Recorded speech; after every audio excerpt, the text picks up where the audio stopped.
Personal lang larong ito para kay Luka.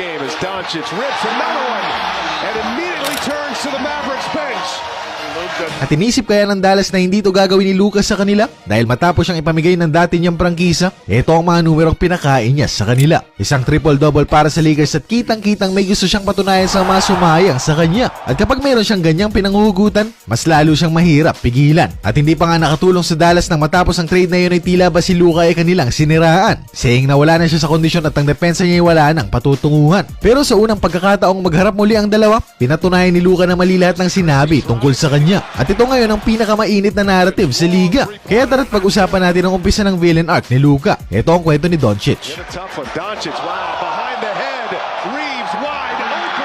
Unang play pa lang kaharap si PJ Washington, dinaanan lang niyang parang practice ko ng dati niyang kasangga. At ang kawalan ng effort na sinasabi nila, binura niya sa play na ito nang kuhanin niya offensive rebound na may end one pang kasama. Pero bukod sa pagpuntos na alam naman nating malaking parte ng arsenal niya, ang nag-standout talaga sa larong ito ay ang kanyang rebounding at pagpasa. Sa game na ito halatang halata na siya ang tagamando ng kanilang opensa at maraming beses ngang pinaalala niya sa atin bakit Luka Magic ang tawag sa kanya. At wala talagang problema na hanapin niya ang mga open niyang kasama. May it be sa wing, sa corner or shaded area, hindi mo nga masasabing 5 games pa lang siya sa bago niyang prangkisa. At hindi rin natin pwedeng sabihin na pinapabayaan lang siya ng depensa. Dahil dito nga sa play na ito, bilangin natin kung ilan ang tumao sa kanya. 1, 2, 3, 3 defenders ang nag-collapse sa kanya. At nakabang pa si Christie at Kyrie kung kailangan pa ng tulong nila. Kaya naman ang ending, isang wide open na tres mula kay Reeves at yan ay lista mo na. At dito sa sumunod na play muli nating makikita na 3 defenders talaga ang designated na tumao kay Luka. Kaya may malilibre at malilibre talaga sa kanyang mga kasama.